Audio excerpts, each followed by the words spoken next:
Madam Chairperson, thank you for the opportunity to speak on the bill, namely the Constitution Scheduled Tribe Order Amendment Bill 2022. Madam, though the legislation came into existence by virtue of the constitutional provision in the year 1950, it is shock and surprise to the House, not only for me. After 70 years, still this exercise is going on the part of the government. Who is scheduled caste, who is scheduled tribe? Is it not shame on our part? Whoever within government, notwithstanding the political entity of the government so far for 70 years, is it not shame on our part to say, after 70 years, a tribal community is being identified by this House and the discussion is going on? Even I am telling, my submission is, this exercise is not final and holistic. More demands were also there.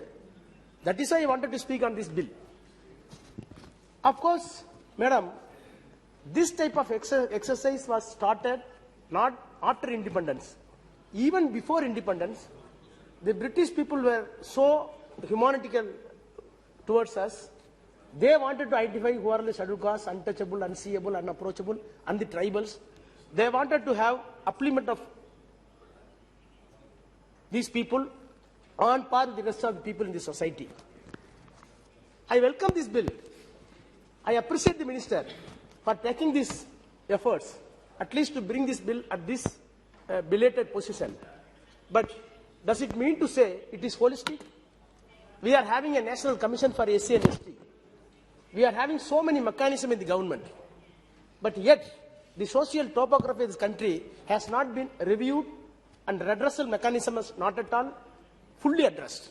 That is why this bill came into existence as the part on transit. Some more bills have to come. I will come to the latter part. I do not want to speak much. I am having only one demand for my state. Our Honorable Chief Minister, Dr. M.K. Stalin, who is also the President of our TMK party, wrote recently to the Prime Minister to include a Narikuravar community in Tamil Nadu, whose social and cultural identifications are not only unique, something distinct.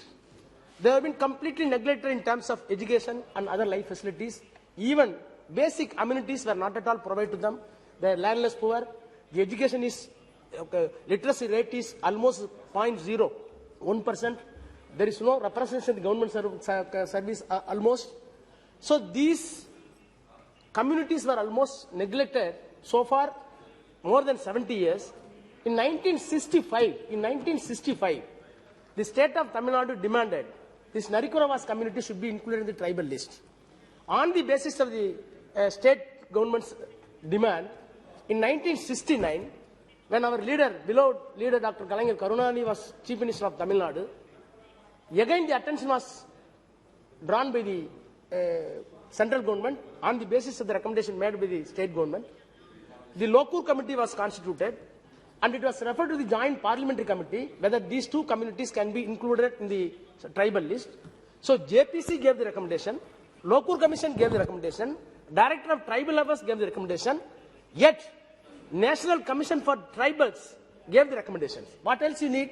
National Commission, state government, your director, your ministry, your cabinet, all recommended.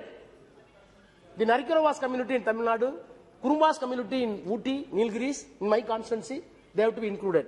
In spite of that, no fruitful result. Of course, in 2016, the credit may go to this government. In 2016, bill was brought to this House to include these communities on the recommendation of the DMK government. But for the reasons best known to you, the bill was lapsed. My only submission is, knowing fully well that two communities from Tamil Nadu, Narikuravas and Kurumbas, were included through a bill, and a draft bill was submitted before this House. Pending the bill was permitted to lapse, allowed to lapse. But you are bringing another bill. What does it mean? Where is the what is the parity? You must be fair to everybody. That is why I am telling. I do not say that it should be withdrawn. You must give the Honorable Minister, and having high regards for you and the government. But at least on the floor of the House, you must give the assurance that the Narikorovas community of Tamil Nadu and the Kurumbas and Kurumbans in Nilgiris must be listed in the tribal list, since the already recommendation came to you. Yet another demand is, in my own constituency, Baduga community is demanding the same status. I am representing those people. They are having unique and separate cultural values, customary laws.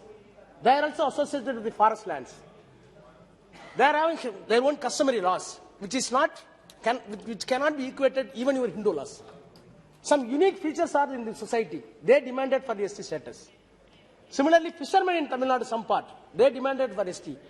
They are also very poor. They are also social status very in the low position. So, what I am submitting before the House is, your intention is okay, good, but when having such an intention, it must be holistic throughout the country. You are having your own system in the name of the Commission for SC and ST, even separate ST Commission you are having. So your commission, National Commission, is having a constitutional status. It is having its own mechanism. Please get the details throughout the country. Not for Tripura, not for Tamil Nadu, not for Andhra, not for Gujarat. Have a holistic study. After the study, you list out what all the communities can be included in the tribes, what all the communities can be included in the scheduled caste. That is why accusation came from the Pradyut, Honorable my friend Pradyut from the Congress, that you are politically motivated for this exercise. You may be genuine, but unnecessarily you are getting the political color on your part because it is a piecemeal. So don't have piecemeal exercise. Be fair to every part or section of this country. And as such, I am welcome this bill. Please take my demand into consideration and give some assurance. Thank you.